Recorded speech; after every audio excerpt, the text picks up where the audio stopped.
Welcome back to the PlayAbly podcast. This episode is in honor of all the new customers and new sales I'm sure you made in Q4 or even in 2025 as a whole. Congrats, you acquired a customer. Now, how do you get them to become a repeat purchaser?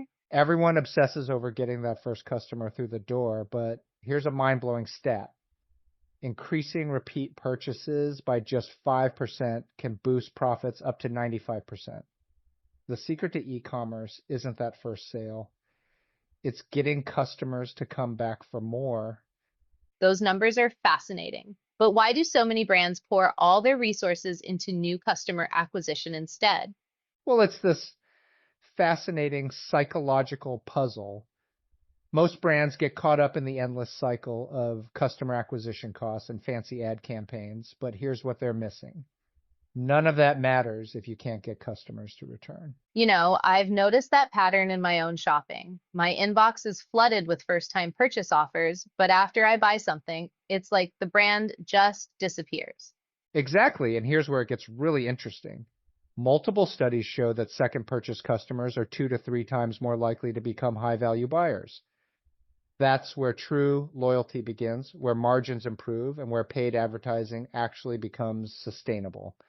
Hmm, but why would the second purchase be harder than convincing someone to buy the first time? Well, think about what drives that first purchase.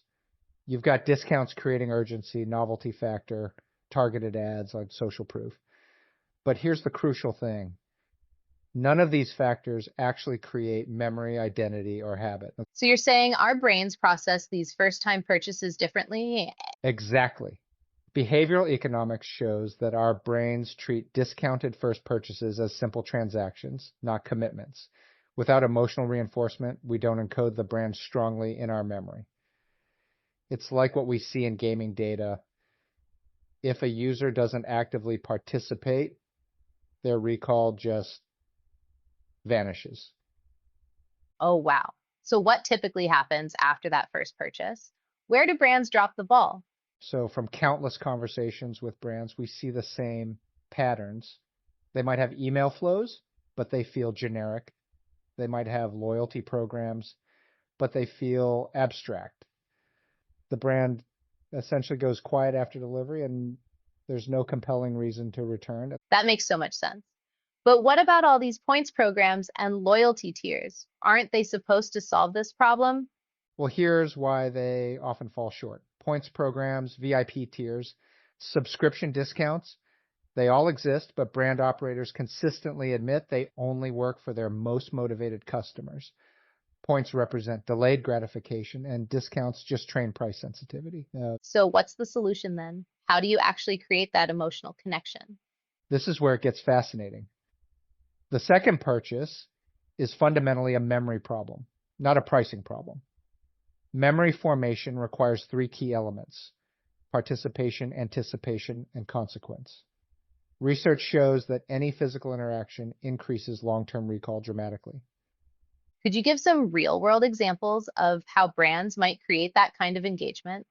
Think about customers checking weather patterns that affect their purchase, sports events tied to special releases, or cultural moments that connect to the brand. Instead of just pushing marketing messages, successful brands create experiences that naturally keep customers engaged. You know, Looking at my own shopping habits, I can see how the brands I return to are the ones that created some kind of ongoing connection. And here's a practical framework any brand can use. Ask yourself, what happens after checkout that keeps the story going? What unresolved outcome exists? Why should customers think about us before we email them? The most effective strategies involve conditional outcomes, time-based events, and earned rewards. This seems particularly important for certain types of businesses. Who needs to pay the most attention to this? Um, it's especially critical for subscription brands struggling with churn, high-value brands with long consideration cycles, and brands with strong first purchase conversion but weak repeat rates. But really, any brand wanting sustainable growth needs to think about this.